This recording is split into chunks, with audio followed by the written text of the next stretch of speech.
14 kilometres from Sydney Harbour and 5 beaches south of the world-famous Bondi Beach lies Maroubra Beach, a suburb with a poor history but one of rich characters. In 1770, after passing through the Pacific Islands, Captain James Cook sailed into Botany Bay and discovered the vast and unexplored continent of Australia. As he entered the bay, wild pounding surf exploded onto the rocks around the entrance, and Cook viewed natives from the local Eora tribe swimming and fishing in its waters. Upon anchoring and landing, Cook was confronted by 2 natives and ordered his crew to open fire. He claimed the unexplored land for England, and the British returned to the same spot 18 years later to colonise Australia as a jail.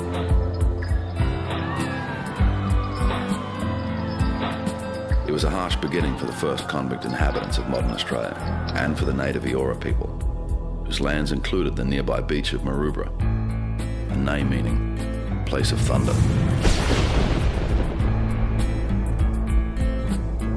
100 years later, Sydney, as the city became known, saw many of the poor forced to live amongst the persecuted Aborigines in the bays and caves around the Maroubra area. By 1930, dilapidated beach camps around the Maroubra area housed up to 1,000 poor and unemployed families. To limit the growth of the camps, the government purchased land adjacent to the bays and relocated these poorer communities into government housing estates. Next came the building of the biggest sewage plant in the Southern Hemisphere, with the beach bordered by a rifle range and Australia's biggest jail built on top of a hill, which from its hilltop location served as a constant warning to the community below. Maroubra, with its challenges, saw many of the younger members of the community born into an environment rife with domestic conflict, parental neglect and drugs. Over the decades, the beach and the surf has been their saviour. At the core of this story are the Abberton brothers, Sonny, Jai, Kobe, and their younger brother Dakota. Both Sonny and Jai have surfed professionally, while Kobe is now regarded as one of the best big wave surfers in the world. They, along with their childhood friends, were raised by the beach tribe at Maroubra. Bra Boys, as the tribe is now known, have grown to be one of the most infamous and recognised surf tribes in the world. For years, authorities have battled to disperse the beach tribes, but as the centuries passed and the tribe names changed, their culture has survived. This is their story.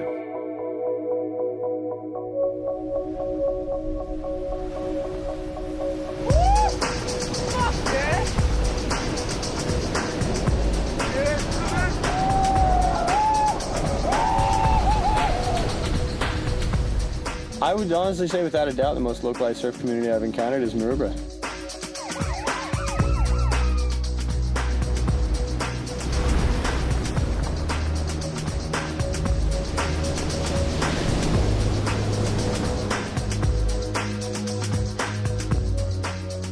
You guys at Maroubra, mate, nothing but trouble.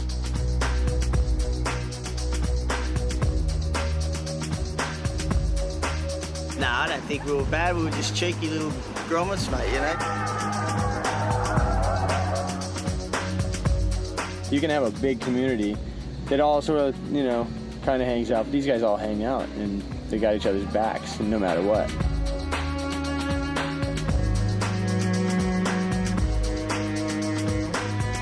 You've got to have a brain that will allow you to take off on a wave like that. And that's where these guys differ a lot from most average surfers. He pulled out his knife and he stabbed me twice.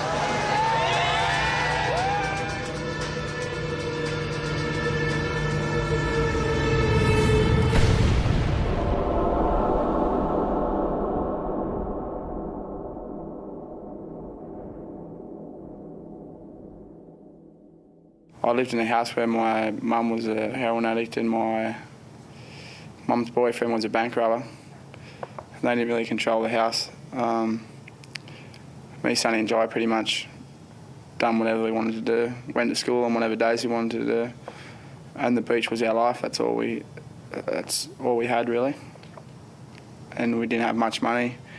We ate cornflakes and rice bubbles and that every night, which we loved when we were kids. Home life for me and my brothers was pretty hard. There was four of us, and we pretty much had to fend for ourselves. None of us knew our dads. We grew up with our mum. Me and Jai have got the same dad. Kobe and Dakota have got different dads. My brothers were definitely my male role models. They took care of me, you know, took me to the beach every day. And my brother's older friends and stuff. There was a hard period that when I left to go on the tour, I was only 15 and Kobe was still very young. My other younger brother had just been born. So, you know, in one way you want to succeed through surfing, but on the other hand, it was still very hard leaving your brothers behind to the home life that we were living. Not only was he a father figure, but he was my hero as to the way he was surfing the contest. Whereas me and Jai lived with each other for a long time, so me and Jai would just fight a lot, but still he seems to be the person you fight with the most you love, you know, you're really close to. We lived up in the housing commissions, which we were lucky to live there, get a housing commission near the beach and not a housing commission out in fucking Liverpool. So we lived there and we used to just go down. Our grandmother lives at 1 block from the beach, so we're very lucky to have my grandmother live there and very happy. She used to look after us a lot at that early stage. My grandma, Mavis Abbott, who we all called Ma, she had a big house at the beach. And back in the day, there was a lot of the kids from around the area from broken homes, and you know, so she used to let us all leave our stuff there. You know, we'd sit there in that garage for 5 days on end, you know, hanging out at the house and just swimming in the pool, hanging around, and she'd just take care of us all at all times, make sure we're all right. Every time we ever needed anything, give us whatever we wanted.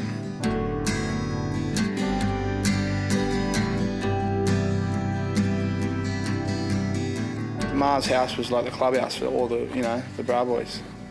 She was pretty much the grandma to Bra Boys. If anyone started Bra Boys, it was her. I've never met another lady like her, who's a lady who could handle 20 little kids running around screaming in the backyard. We all left our surfboards there. I hung there for 15 odd years. So the boys were more kind of just like a family in that. Maybe they had shit going on at home or something, or maybe, you know, things weren't as comfortable at home, so we'd all just go to the beach every day, so it'd be in the water. The older crew was Mars Hill team in those days, so, and they were all just like the best surfers, charging the biggest waves and, you know, doing all the stuff that you want to do when you're a kid, you know, so we looked up to them. You know, we were young kids, we were young hoodlums, and we named our gang after her, you know, Mars Hell Team. And then the younger kids named their gang after her. We started our own little gang called Mars Madness. She gave us our house and that was the headquarters, Mars Hell Team headquarters. Along with Ma being that central figure in their lives, there are also a number of older guys who had to play significant roles in their upbringing, like Steve Blackie Wilson, Red Johnson, Larry Blair, and Marty Lee. But the one who would later have the most dramatic influence on the family's lives was Anthony Hines.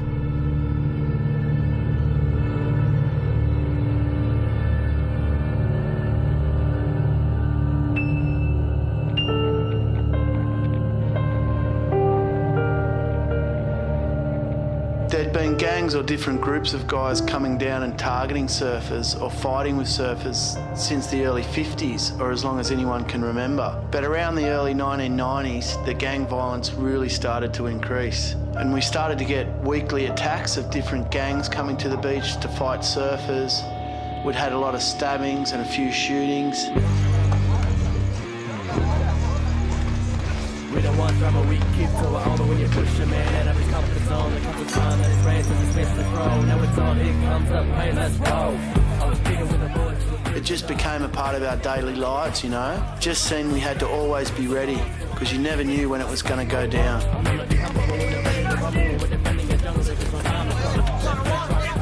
There was other gangs around, you know. At the time, that's when the gang mentality was kind of starting to take off, you know. And then it was just starting to happen all the time, you know.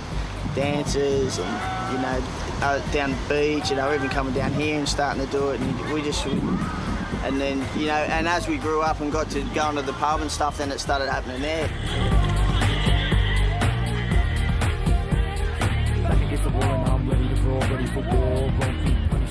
full of yours. Sure, you talking shit more, but I'm sure. Growing up, I mean, we had a lot of crazy things happen, like guns held to our heads, chased down the street with people shooting at us.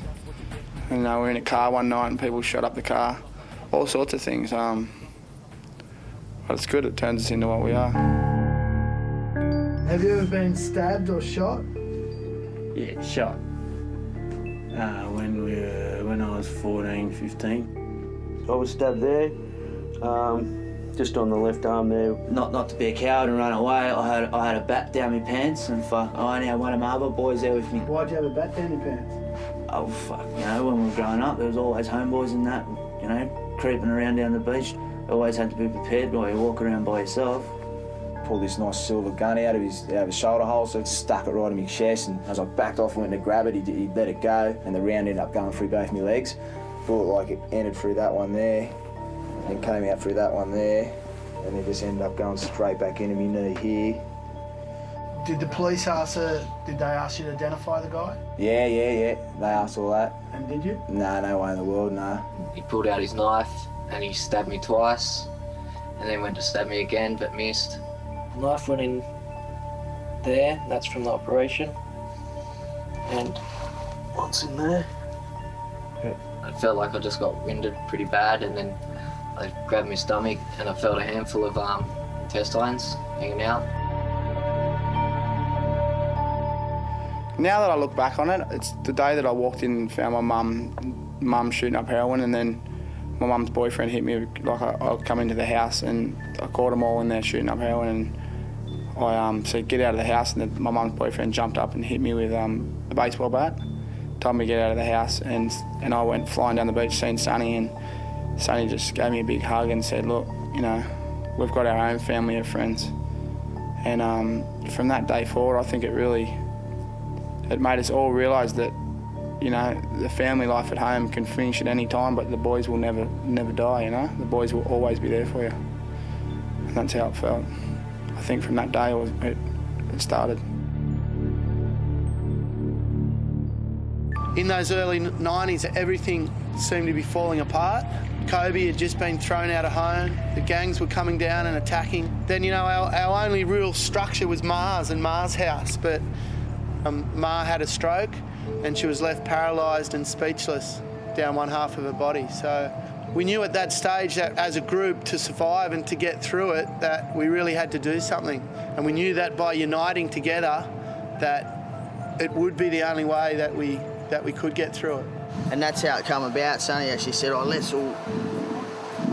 about the Bra Boys? We were like, yeah, the fucking Bra Boys.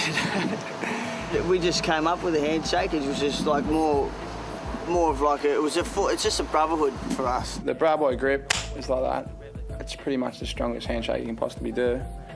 It's in the tat, and anyone who's a Bra Boy, that's how they shake hands to say hello. Walk up and just go, oh, it's God slapping it up.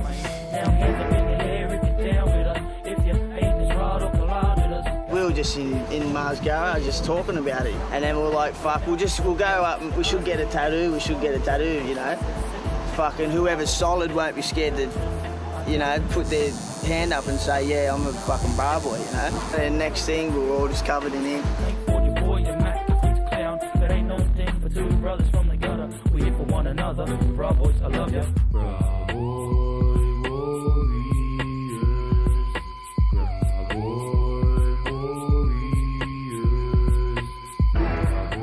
Before we knew it, we were like 50 out, and then blink again and there's 100, you know what I mean? Like, not anyone could just roll up and get a tattoo just because you're a good surfer, You had to be like a stand-up type of man, Like, you had to earn your spot, that's for sure. You get a Bra Boys tat just by being with the boys for a good, 5 or 10 years and showing you're worth it, you know what I mean? Showing you're not going to mess up and getting the older guys to approve it.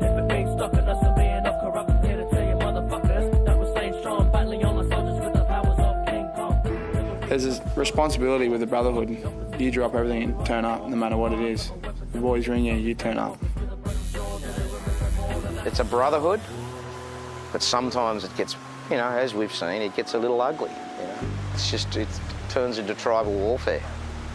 localism. Whoa.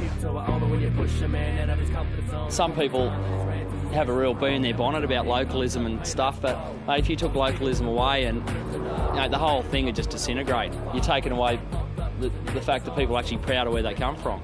You just can't do that.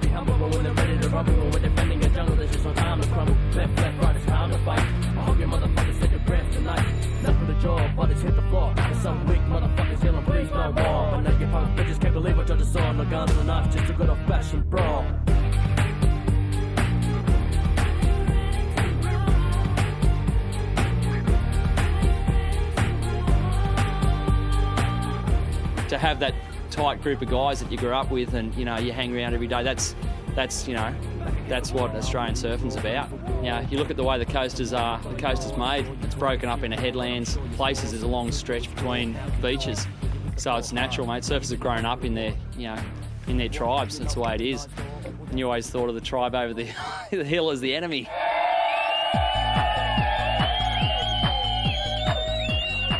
It's the unspoken law, and you can look at the radical cases like the Bra Boys. The Bra Boys, man, they live in an urban society. I mean, they're surrounded by heavy shit. And how do you fight something like that? With heavy shit. The whole reason why it escalated to why it did around here is because we just stood our ground, and that's what the whole thing was about for us, was standing our ground and not being walked over by anyone, because this was our little place, We didn't go out and bother anyone else, so we didn't expect for people to come down and bother us. So, we've got this reputation as being troublemakers or instigators of fights. I'm not saying the boys are angels or, or anything like that, but it always seems to happen that way, that we always seem to just be defending, The situation at Maroubra was really starting to become news. The defence of the beach and the formation of the Bra Boys had earned the area a fearsome reputation, which over the next few years would cause a lot of tension with the local police. This tension finally reached boiling point after one particular incident. On December 22nd, 2002, professional surfer and Bra Boy member Mark Matthews celebrated his 21st birthday with 300 of his mates at the Coogee Randwick RSL. Some 200 to 300 off-duty officers from the local Waverley police station were celebrating Christmas just one floor above. Police are licking their wounds after a vicious brawl outside a club at Coogee on the weekend. 44 off-duty officers were hurt in the fight with a notorious beach gang.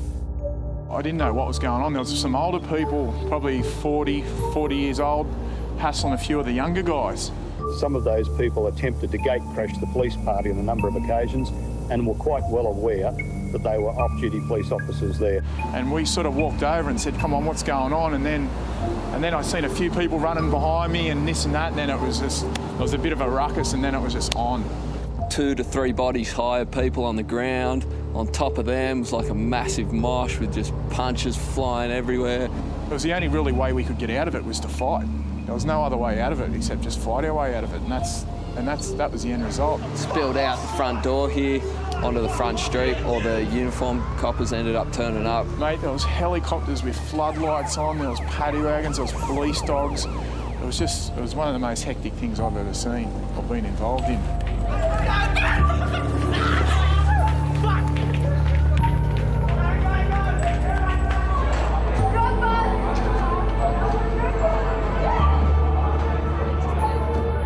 Eight Bra Boys were arrested on various charges, but all were later found not guilty. No police were charged.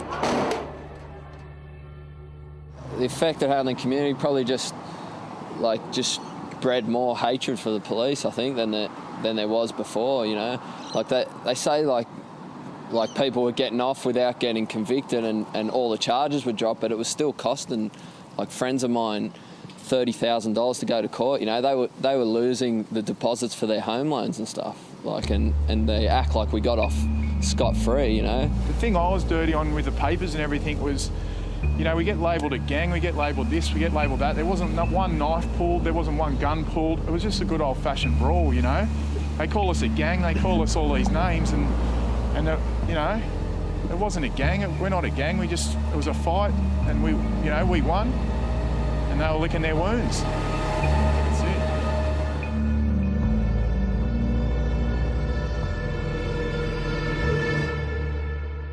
always been tension between the police and the local surf community, but I think after the Coogee-Randwick RSL, it seemed to get personal. Whether it's been the community's attitude towards the police or the authorities' attitude towards the surfing community. But for over 100 years, there's been a real strong conflict between the surf community and the local authorities. Surfers were like the bottom of the scum of the earth, you know, vermin. The police really gave them a hard time. There's no doubt that the media always saw surfers as an easy shot, you know, like they still do, you know. Inside Australia, we were still like, the stigma was alive and well. Outside Australia, it was like they'd go, oh yeah, those surfers, man, they can ride the big waves. They're hardcore, they charge. That Australian surf animal is something to be respected. Inside Australia, we had to completely continue battle just to hold our head above water in society. The conflict started as early as colonial times with the banning of Sydney's Aborigines swimming in the surf. When surfers returned in the early 1900s, they were again banned from the hours of 6 a.m. to 6 p.m, as these hours were thought to be reserved for those in meaningful employment and not for scoundrels who shamelessly bathed in the surf instead of working. Maroubra's local council were the first in Australia to pass such laws that effectively drew a line in the sand between the establishment and the surfers. This saw the birth of Australia's first counterculture surf movement. As surf culture exploded in the 60s, surfers were made to pay to surf. If you couldn't afford the board registration, you were in effect unable to surf. The surfers' invasion of the beaches was deplored and seen in much the same strain as farmers deplored the invasion of their paddocks by grasshoppers.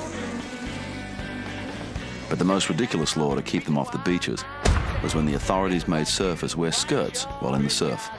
The ludicrous nature of the law required an equally ludicrous response. Thousands of larrikin surfers turned up to the beach in skirts, bonnets and bows, and within weeks, the law was dropped. This is the same larrikin attitude that perhaps is still at the heart of the conflict today. The Aussie surf culture has always had larrikin characters in it, you know, like, I guess when we were growing up, like, maybe it was different than a lot of beaches, but we didn't have, like, a lot of money, you know, not many of the people did back then, so we would just find stuff to do to keep ourselves entertained, you know, just writing off when there's no waves.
What? 6'8". Nah, you're breaking. You've got a 6'10", don't you? Cater, run this back up. What's having that? That's your 6'8". I got my 6'8". Pushing social boundaries is not really new to the boys. It's that same carefree, perhaps careless attitude that sees the boys push the boundaries in the surf. You know, there's just nothing better than being with your brothers and your friends and all psyching each other up to see who's going to charge the hardest. See how you go then. This is definitely. It's how we first came about surfing a break, which was supposed to be unsurfable. In early 2003, we had heard rumours of a wave in Botany Bay, which broke right in front of the cliff face, and it only worked on really big swells.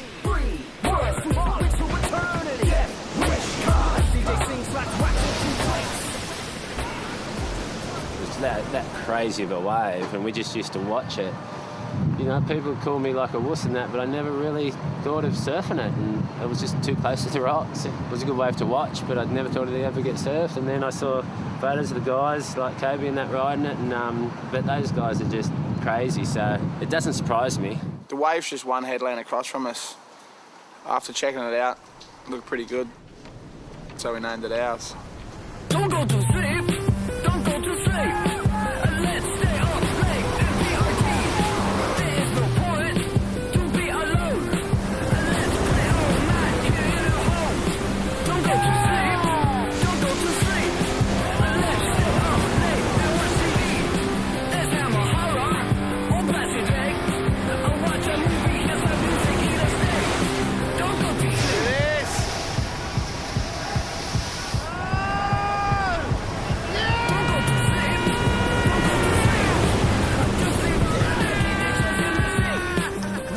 Crew of like 50 guys on the rocks just cheering, you know, like fucking everyone hanging out, having lunch, just like cheering the boys. It's just like shift after shift, like we'll surf it, come in, the other boys are out there going mad, and then we get back out there, and it's just all day, it's just crazy surfing.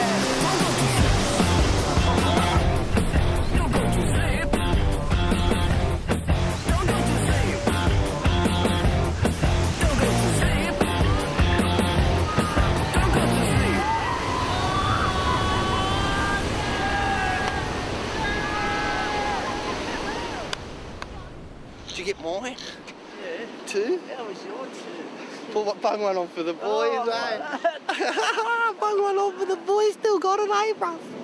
It was really heavy because, I mean, we're charging it so hard that everyone was wiping out, but no one knew how hard you could push it before you get washed over the rocks.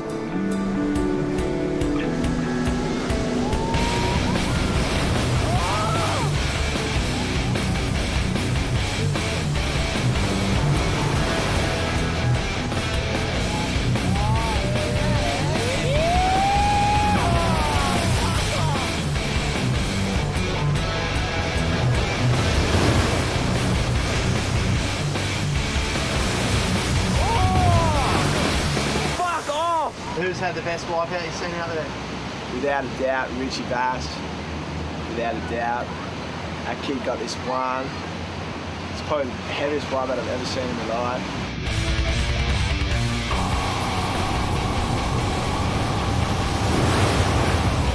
I was falling and I fell backwards and twisted around, sort of knocked all the wind out of me, and I hurt my shoulder and I bruised all my ribs, and then I got sucked back over and bounced across the reef.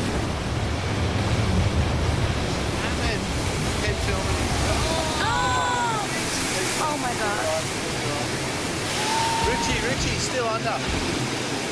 Richie! It's going to roll around me. I think my nose and my board just jabbed me in the neck. 6 big scars. 60. Go up again. That's it's there. Is that the shot? Yeah, that's the shot. Okay, keep your head down. My mum let me have the day off school so I could come and surf here. Yeah. Good opportunity. Jess! Yeah, it was good fun out there. Is that your first time surfing ours? No, my second, but they're the first time I've got barrels and that. Yeah.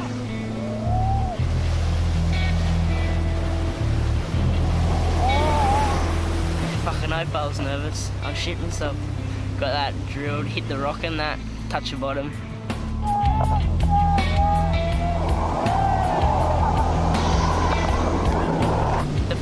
heaps better too, because they psych you up more. They just call you into it. It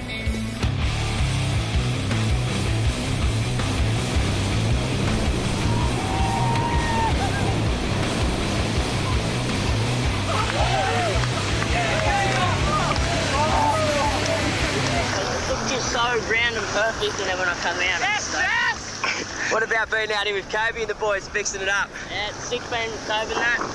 They give you the good waves. Yeah. It's good.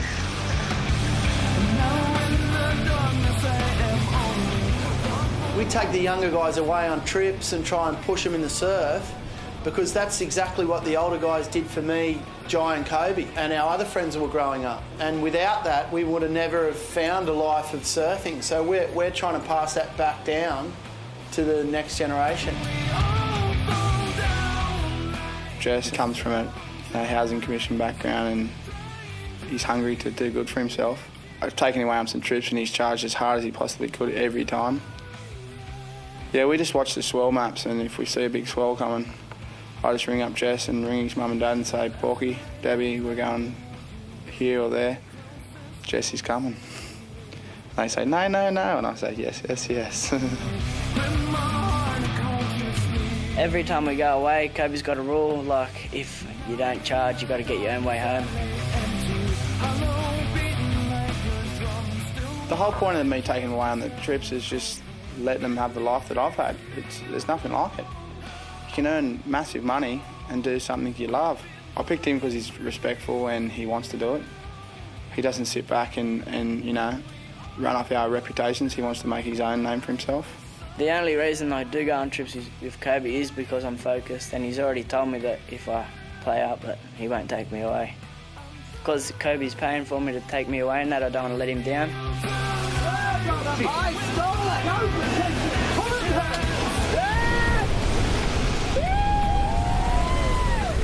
The surf has saved so many kids around here, you know, and led them to a lifestyle in the ocean instead of a lifestyle in crime.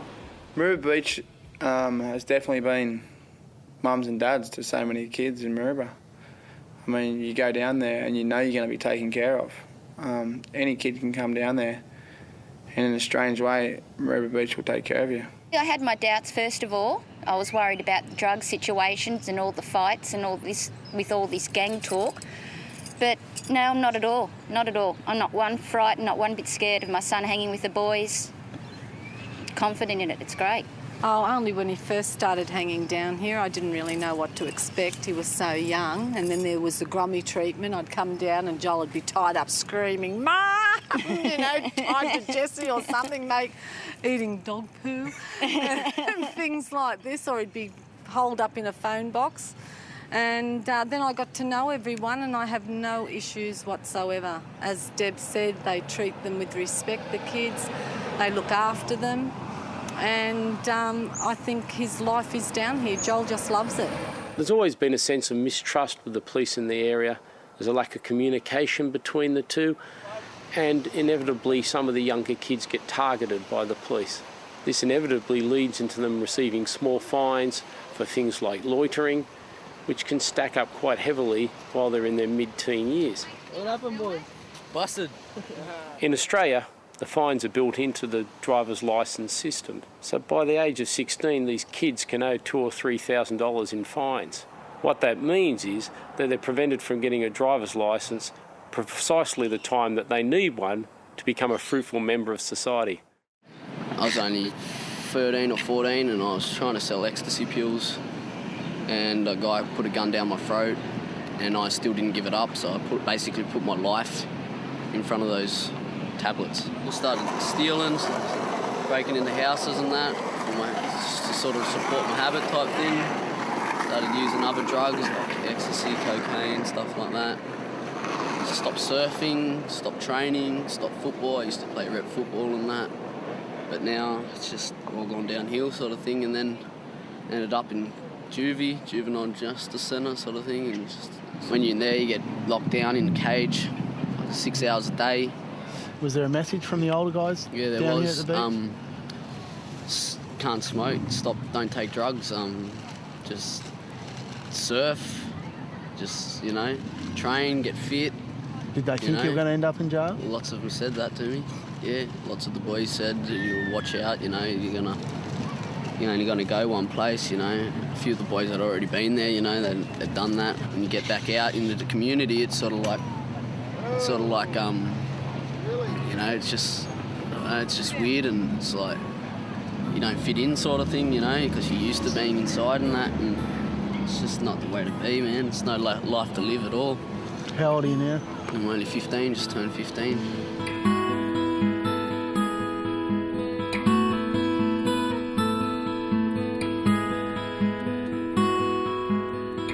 There's always been a fork in the road for youth growing up in Maroubra. It's no different for today's generation. They can either choose a path to glory through the ocean or a path to destruction and fall off the rails.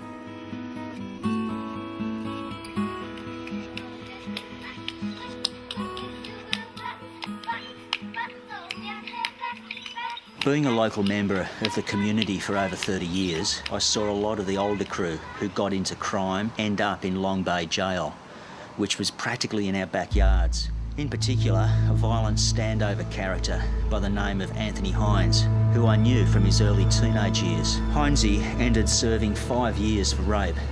After Tony served his time, he triggered a series of devastating events that would change the course of the lives of the Abbotton family, who I also knew since they were kids. Hinesy was always dark. There's always something dark and brooding about Tony, and he was okay to talk to one-on-one, but he was just on another planet as far as he's in the community but not really part of it. He had his own thing happening in his head, and it certainly wasn't to do good by people. Tony Hines had something in his mind about Jai and 2 other blokes having slept with his girlfriend.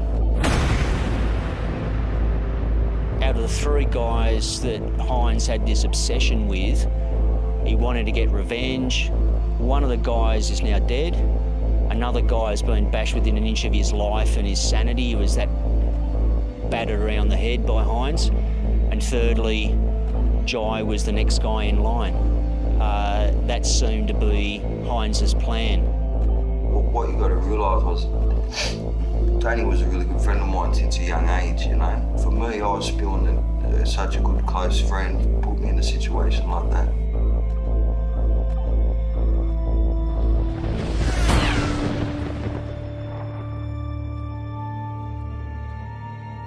Hinesy just followed them up to this girl's car and told Jai to get in the back. The girl drove off with Hines in the front seat. Hines pulled a gun, put it behind his head and whispered to Jai, "We're going to do this." What Jai knew Hines meant by "we're going to do this" was to rape that girl in the car. The gun came out, Jai just acted instinctively, grabbed the gun, it went off as they were grappling with the gun. Jai just said he shut his eyes and just kept that trigger squeezed. My brothers, may the stars remind us. My brother, trouble seeks and trouble finds us.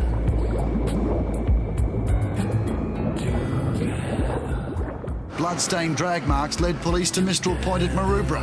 20 metres below the cliff, they found the naked body of 37-year-old standover man Tony Hines. Kobe's older brother Jai Abbotton has been charged with the murder. When we first found out about Jai getting arrested after the murder, we just didn't know how to act, you know. It was just that uncertainty of what to do next. You know, what now? How is this going to affect our lives, and will our lives ever be the same again?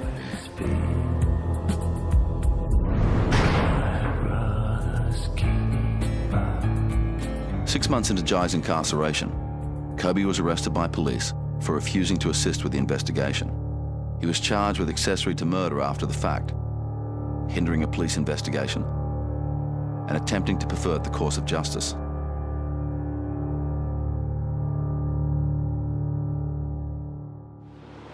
When Kobe was arrested as well, I think it made me feel totally just numb, you know, like it was incomprehensible to maybe lose two brothers to a prison cell for the rest of their lives. But I think it made the whole community feel numb, the whole extended family, you know. Kobe faces the Supreme Court and is granted bail just days before an international surfing contest at Maroubra Beach.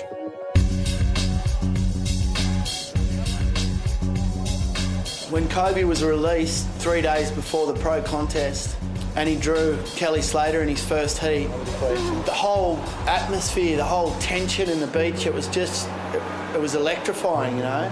Here was his chance to say, you want to have a go at me, you want to take my livelihood away, you want to lock me behind bars, well, give it your best shot. The sponsors tried to pull his wild card. His own sponsors threatened to dump him, but he was at his home beach in front of all of his friends and the people who mattered, surfing against the world champion. This was it. This was game on. Who's going to win, Kelly or Kobe? Kobe. Kelly or Kobe? Kobe. A 4.83 win. Your two scores. I had a funny feeling when I came down for the Snickers contest because I don't remember exactly what people were saying, but it was just, you know, like Kobe's gonna kick your ass and all this stuff, and you know, I'm almost turning around going, yeah, well, fuck you too, you know. And Kobe's just like laughing, but at the same time he's kind of serious because he wants to beat me in the heat. And it's just a funny little scene.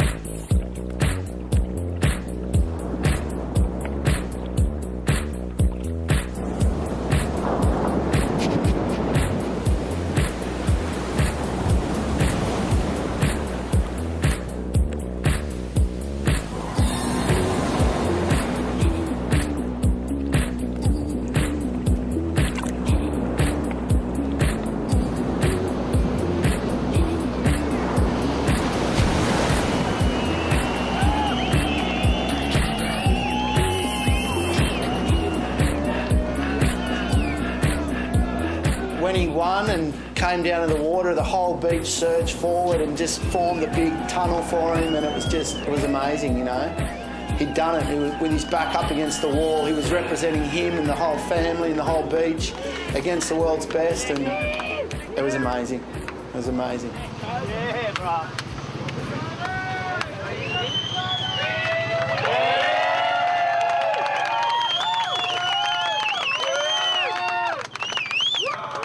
Kobe beat me in that first heat we had, and then the next day, maybe that afternoon, I was surfing and somebody left a note on my car. It said, Kobe's gonna kick your ass again tomorrow, and you know, fucking beat it, Slater, or something like that. And I just thought it was so funny. Shoot! Shoot!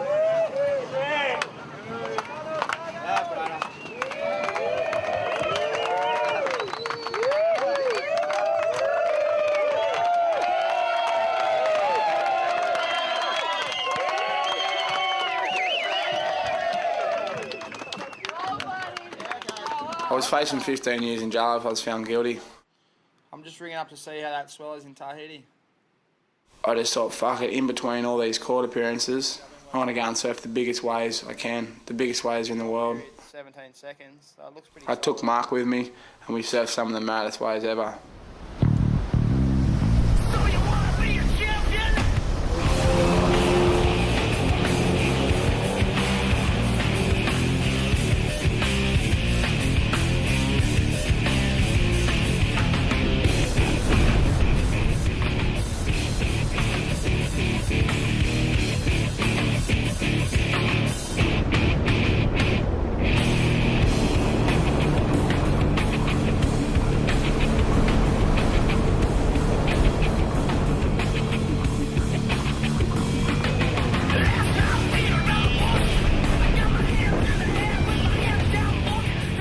When Kobe was going through his court and him and Mark were just all over the globe surfing crazy waves, It's definitely when he shone, and it shows through all the covers he's got. It's not because he was going through court, it was because he was surfing crazy waves and stepping up above everyone else. And him and Mark were just going at it, you know what I mean? Like hammer and tong. Everywhere they went, they just got the best shots.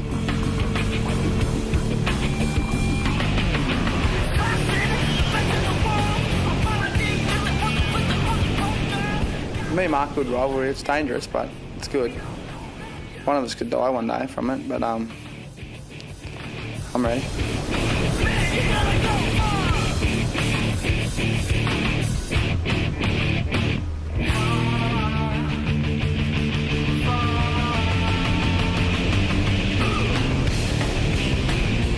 Mate, no one stepped it up more than Kobe, you know. He was like, this is it. I'm going to go out with a bang. I'm going to throw it all on the line, just in case I never get the chance to do it again.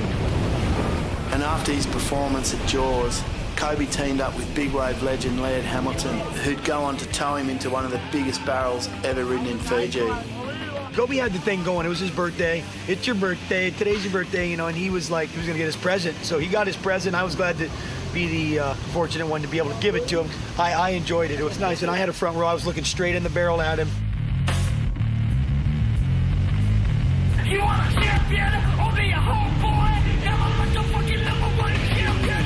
You want a champion or be a homeboy? Yeah, I'm the fucking number one. And it's funny, I listen to Kobe talk, and he thinks a lot like I think. When you get to meet people like that, those are people you want to spend some time in. So when he opened up, you know, an invitation to me to come down under and do some surfing with him and you know, his boys, I'm going to take him up on it.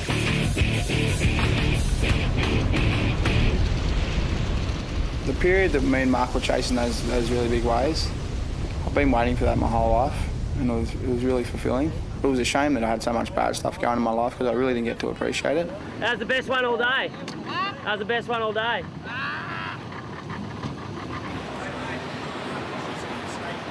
100% of the times whenever I was in court, there was a big swell, and I'd just be sitting in court, wouldn't even be watching the judge, just going, the waves are pumping, I've got to get out of here. Just doing my head in. You know, walk out the door and get on the next flight to wherever I had to be. People don't understand that when I'm in court thinking about these big waves, that's what I do. That's my job. You know, I'm not thinking about going surfing. I'm thinking about going and doing my job and getting paid and supporting my family and doing what I do.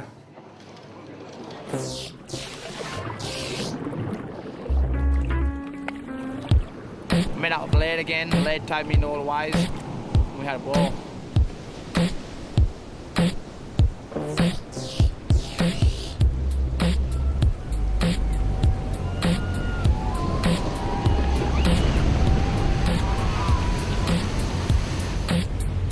Kobe was so angry and frustrated and had all this stress on his mind, and when he got in the surf, he had that kind of fuck it attitude, you know what I mean? Like, he would just put all that anger and aggression and all that frustration into his surfing.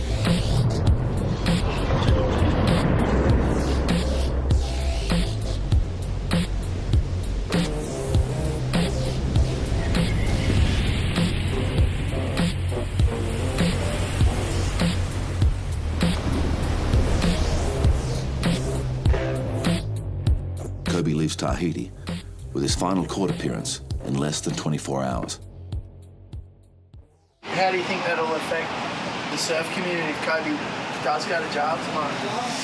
Fuck, it'll really suck. It'll affect, you know, I mean, hopefully it doesn't happen, but if it does, you know, he's going to lose one of the, you know, surfing's biggest psychos charging pioneers. You know what I mean? Definitely one of the heaviest guys come out of Australia and one of the heaviest guys in the world. My last day in court. So this afternoon I'll either be in jail or I'll be a free man. We'll see how it goes.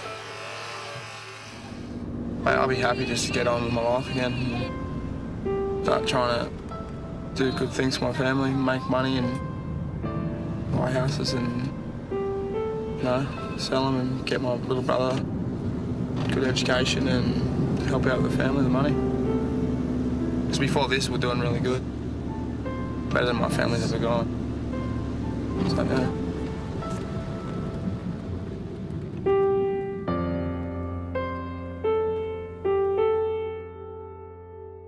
Kobe will receive a maximum of 15 years behind bars if found guilty.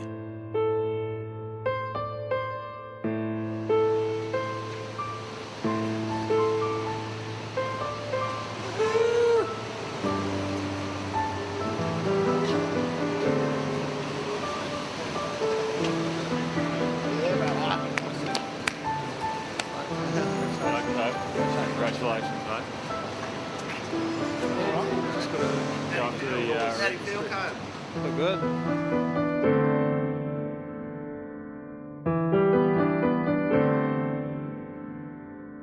Well, what happened today was the Crown prosecutor has formally withdrawn the charge of accessory to murder, and he did that on the basis that they felt that they just couldn't win that charge. There simply wasn't the evidence there.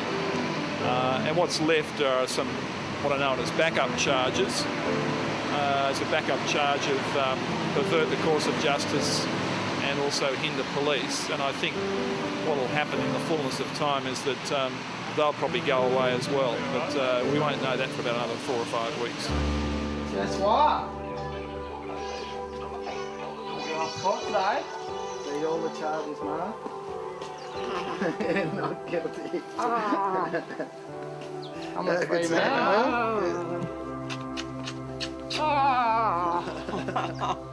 Are you happy?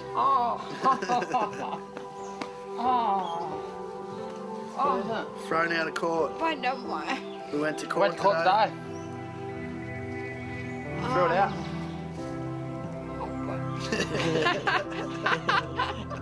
Hey, Ma. How good's that, eh? No jail for your favourite grandson, hey? One. Good relief, eh? One down, Ma. We got one down. Yeah. One to go. Jai's 6-week trial is nearing an end. He has already spent 20 months in jail. I got off the accessory to murder charge, which is a really big charge, but then I was still really worried about Jai because he had a 30-year sentence, you know. The last thing I wanted was to see Jai go to jail for the rest of his life. Everyone's stoked and really happy. It's like sort of one chapter's over, but it was kind of still in the thick of the book, so we've still a lot to go through. Did Tony Hines threaten to rape your girlfriend? It was a bad situation to be put in, you know, but I'm not going to sit here and run Tony down and say, oh, he done it, you know, because it's a fine line between telling a story and telling on someone. The only person I had to tell the story to was the jury. The jury know the story. I don't have to explain the story to anyone else. Tony had a lengthy criminal record, including entries for violent sexual assaults and other serious violent acts on totally innocent people. He was a very complex character. He could be charming, and that was part of his danger. Through his charm and his intelligence, he could put himself in positions that would make the people that were around him in serious danger without realising it. I'm just nervous. Jai's really feeling the pressure after it's been a 4-week trial. He's lost 10 kilos during the trial. We're just really feeling for him and anxious on a result. Obviously a good result, but pretty much got a feeling that we want it to be over, We're just praying that justice is served and Jai's got a not guilty verdict.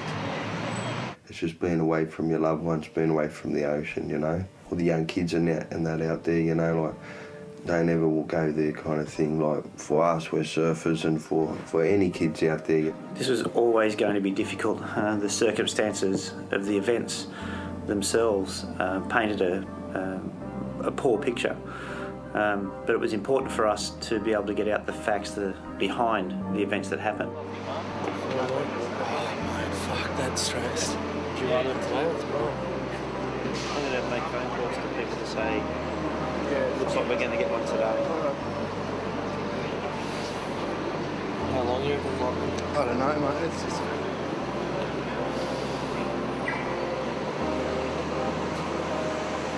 It's just too much to bear right now, to think about exactly what could happen either way. You know, he could either be free or facing, you know, a long time in jail. So it's just...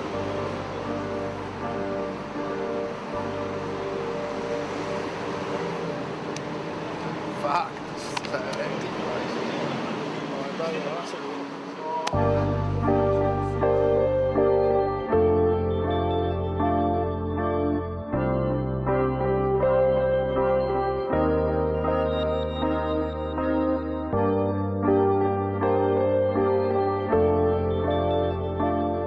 Since I was a kid, I've never been apart from Kobe. Since Kobe was born, like the most I've ever been apart from Kobe is maybe 4 months when he went on a holiday, you know. 3 months he'd only usually go for, so that I was never apart from Kobe. So I'd see Sonny because he was coming out, I'd see the boys would come out, so it was good, you know, but I miss Kobe a lot, you know. From when we were kids, you know, we were always in the same house. We were always together, you know what I mean? Even though he's rumbled me every day and bashed me up, mucking around every day, it was still just me and Jai, you know, and Sonny was travelling. When Jai went to jail, I was inside me was like aching. I wanted to be with him so much, but you don't have to see someone to love them, you know what I mean? And that person doesn't have to see you to know that you love them. And we had a silent saying that we knew that it doesn't matter, nothing can break us apart.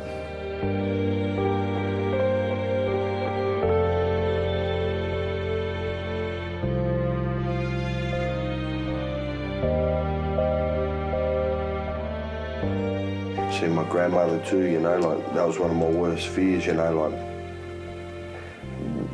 would this outcome happen before my grandmother passed away, you know? Would my grandmother get to see what really happened and stuff, you know?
How do you feel today, Joe? Tell us how it feels to be free. Holding that cross the whole time. I always had faith in God. Always. So those moments in that car, it must have been horrific for you. No comment now, guys. The family will be issuing a statement tomorrow. This jury, and in unheard of scenes as far as I'm aware, they stayed and hugged and kissed him after they delivered the verdict, and if my recollection is correct, even whispered in his ear that they were so proud that he'd been as brave as he was. I got a call and I picked up the phone and I'm like, who's this? And he's like, it's Jai. And I'm like, what? He said, yeah, well, I'm standing out the front of the courthouse. And just started screaming his head off. And it was probably the happiest day of my life. I could not believe it. Well, I'd be surprised if any other lawyer or any other person who's had to go through the legal system as an accused has put on a party like the Bra Boys put on for us that night. We've got the legal team, turn on!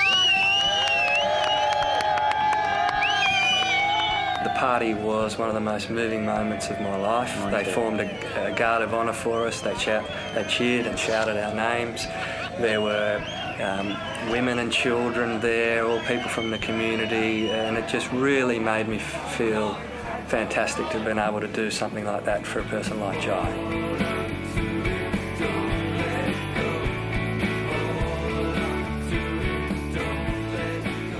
I thank God to this day, you know, that my grandmother got to be happy, you know, and my grandmother got to see me get cleared and see that, and yeah, it's the best thing in the world.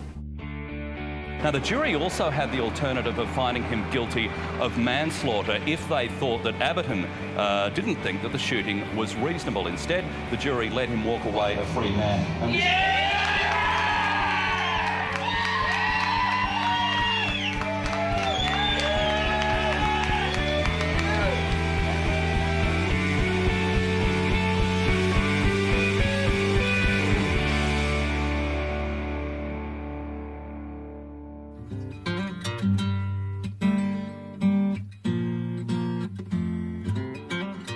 I always knew like I'd be back in the water, you know, but I just didn't know whether the jury were going to see it for what it was. So it was good to be back. Had all my brothers there with me. It was probably one of the best times in my life, just sitting back and being free again and kicking back surfing. It was good.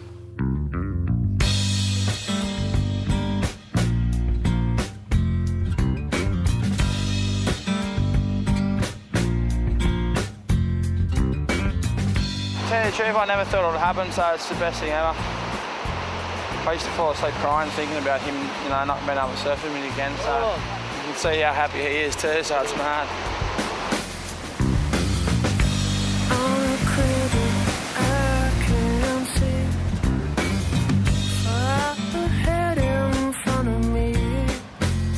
Every time I spoke to Jai when he was in trouble, I didn't speak to him much, but he just really said to me, this is what we're going to do, Cub. We're going to charge big waves from now on. That's our lives. So as soon as he got out, that's what we did. We went to charge big waves. We got ourselves ready with a couple of little trips that just happened to be the heaviest waves in Australia anyway, but we were pretty much getting ready for the grand final, which was Cyclops, which is renowned as the heaviest wave in Australia and probably the only wave in Australia that scares me. We'd seen the wave and were starting to plan it, and there was a massive swell came. We really had no idea where to go, no idea where it was, no one did. We don't know if we go that way and turn right to there, but then we don't want to go there, we want to get to there. So if we're in between, we know if we're in between there or like that way. That's how it is. Yeah, we know that. Poison is up there, but... So when we couldn't go any further with forward rise, we launched the skis, just went exploring, and after about an hour and a half... Where was that like? How close we here? There's full of seals on the island, big albino dolphins. It's hectic out there, bruh. We found this wave about 2 kilometres out in the ocean, just huge and just going...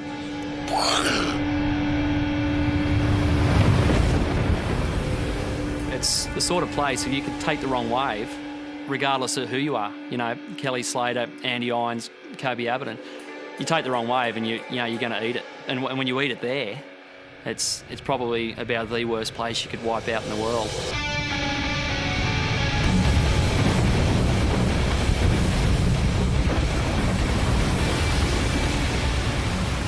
I can't describe it much, but it's barely surfable, you know, and that's given it a compliment. It's just so heavy and thick and big and shallow and dangerous. It's not much more a wave could be that's any heavier or more dangerous. I mean, that coastline is really known for its sharks, white pointers in particular.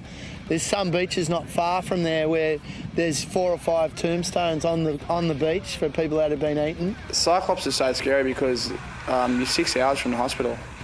A 4-hour car ride and a 2-hour jet ski ride. So if you hurt yourself properly, you're in a lot of trouble. Through, you know, the natural selection, there's only going to be a handful of guys that are going to be able to do it anyway. You've generally got to be a pretty red-hot surfer to start with, to be able to ride this stuff. But probably the other thing is, you know, the mental aptitude. You've got to have a brain that will allow you to take off on a wave like that, and that's where these guys differ a lot from most average surfers.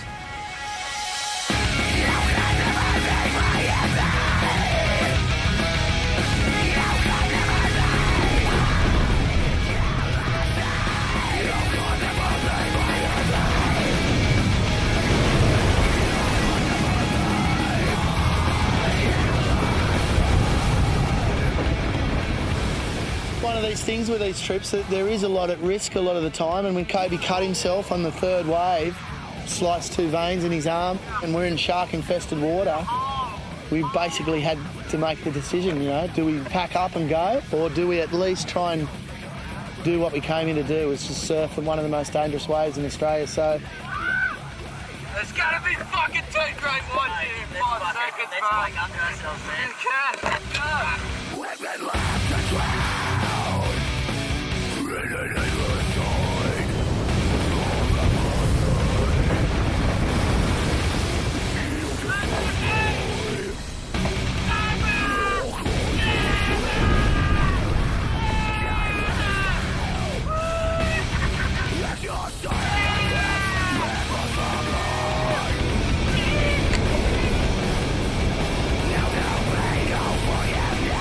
the whole water was just burlied up with blood.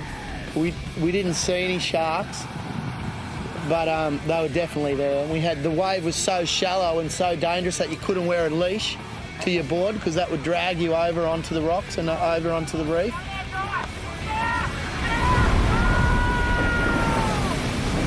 He's in trouble, man.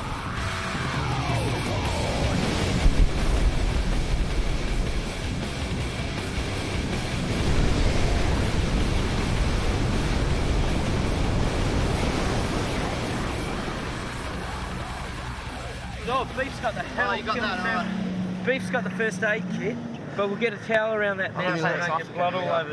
No, don't, bro. The best part of our lifestyle is that adrenaline part of it, you know, where it is an adventure. You are putting yourself on the line. That's how we do in the desert. Nah, pretty good trip. Yeah, it's good just to be surfing with my brother and my good mates. It's just good to be back here surfing with the boys. Bringing that up. The boys were all just happy to be back together, doing what they love. But just when they were feeling on top of the world, they received a phone call from home, which would again devastate them.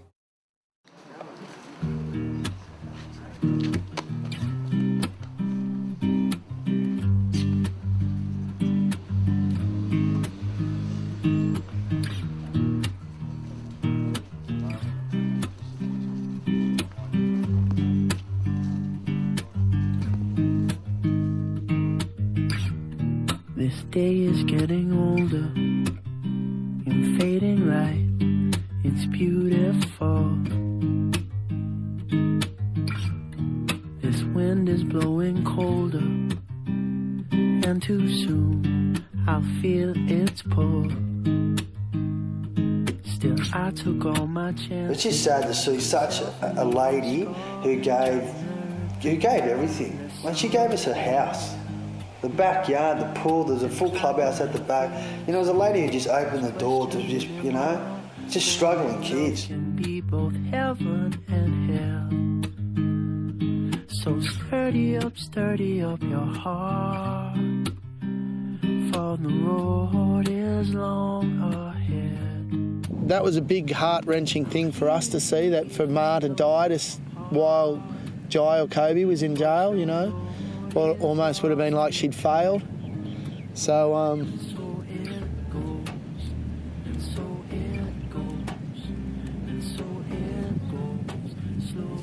yeah, it was just so important for Jai and Kobe to be cleared, you know, before she passed away.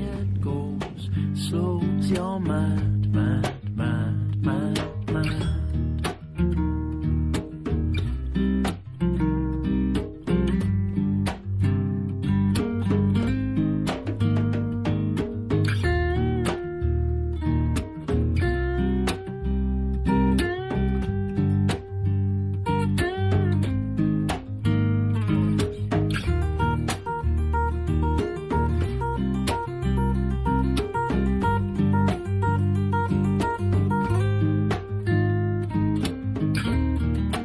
Ma played a big role in our lives, and after she passed away, we realised how much of an influence she was on us. One of the many things she did teach us was not to judge people by how much money they had or by their skin colour, but by the type of person they were.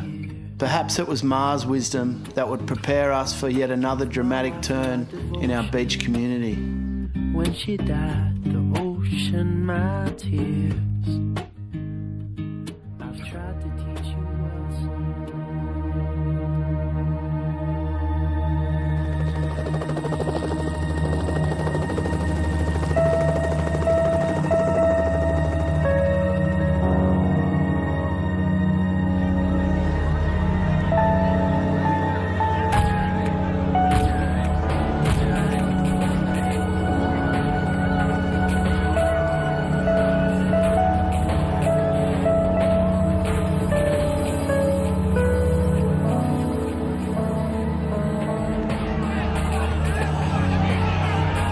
December 2005, nearby Cronulla Beach exploded onto newspapers around the world, courtesy of a shameful exchange between the local surf community and Sydney's Lebanese community. Fly back the beach! Fly back the beach! Fly back the beach! Fly back the beach! With police moving in to enforce a lockdown of Cronulla, convoys of youth from Sydney's inner suburbs staged retaliatory attacks on the surf community. There's an emergency. Could all the St George Highway Patrol OSC cars deploy to Maroubra ASAP, please? Because I think we might need some help here. Maroubra Beach, although not part of the incident at Cronulla, was the target. With word of the reprisal attacks circulating around the beach, the Bra Boys gathered to defend the area. We only had a couple of minutes to prepare for the attack. We started getting calls that there was 150 armed men heading our way, smashing everything in their paths. They just ran down the hill, a whole bunch of them, you know. Frog got to them first and said, fucking, take it easy, guys, and they just fucking battered him down. He just went straight at him. He was the first guy to reach the whole gang. Next fired up was a wave of the fucking jiu-jitsu party, Sonny and that. Come up behind him. By the time they got there, fucking Frog was getting pumped. Fucking what, 100 of them? That's what I was. Mate, fucking nothing. And then it just got into a running race, you know. They took off up the hill. The boys chased after him, caught up with a couple of them, and then, you know, they pretty much drove off. But fuck, they left a path of destruction.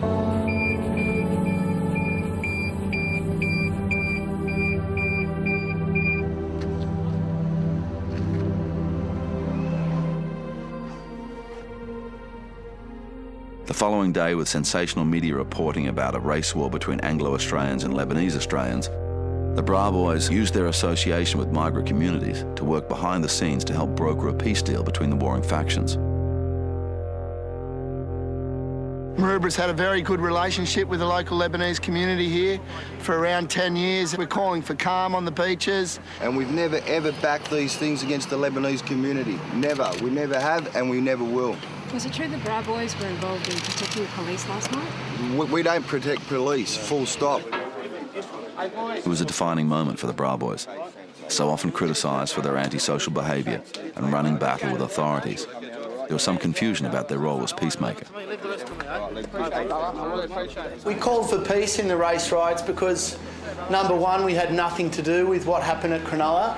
Number two, we've got one of the most multicultural beaches in Australia. And number three, if one of the kids from here were killed, it would have spiralled out of control and it would have been very hard to stop. But you know, the ironic thing was that half the people who defended the beach that night were ethnic, and 3 of them couldn't even speak English.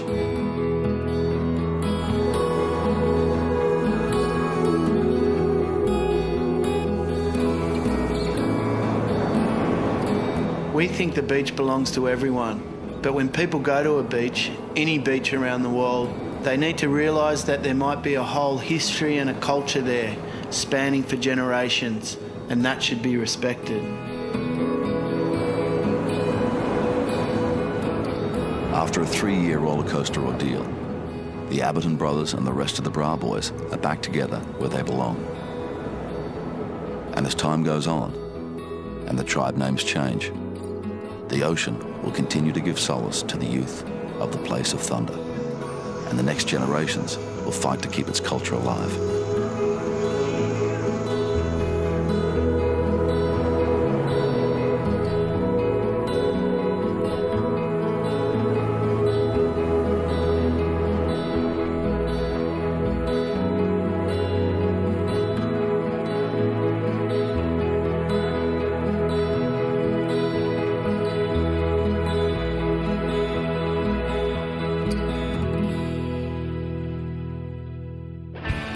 Aboriginal. Australian. Cook Islands. Lebanese. Half Australian, half Samoan. Half Italian, half Australian. Half Aboriginal, half Danish. Half Australian, half Atuman. Brazilian. Australian. Half Australian, half Czech. Chilean. Half Australian, half Nigerian. Half Australian, half Chinese. Australian, mate. Who knows, Maroubra? Places we've been, no matter what, we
what you say if you wanna come around here, if you're gonna start shit. Cause out of all the things in the world we fear, guess what?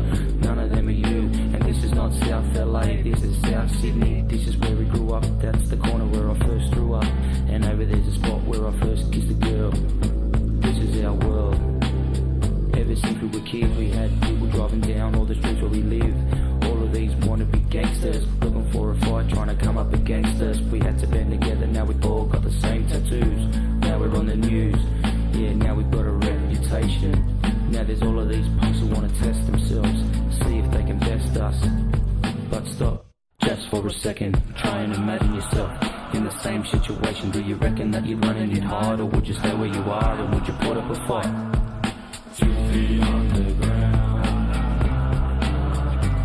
Sometimes you gotta take a stand. 2 feet on the ground. This shit's getting out of hand. And let's make a few things clear, we're not racist, we fucking hate racism. Most of us grew up in a housing commission. We're multicultural by definition. I'm from the Cook Islands and I'm Brazilian, and we don't hate anybody for the colour of their skin or for anything that they believe in. And as for all the shit that you read in the papers, they label us killers, gangsters, lawbreakers. What about the boys who work so hard to rise above this crooked mile of Marine Parade? My man Rennie, Mark Matthews, John Sutton, the boys who made an example for us to try and stay straight when the cops just want us to fail. As we walk through the valley of the shadow of Long Bay Jail, and we're the blame for deeds done by anyone who wears this tattoo. Friends who messed up along the way, friends inside and friends who passed away. Reality is shades of grey, and cops have done plenty of around here at night. But in the news it's right versus wrong in black and white. And when the knives come out and the bullets fly, some cross their hearts and some hope to die. But you'll find us standing here together, ready to weather whatever, and we'll be ready forever. We got 2 feet on the ground.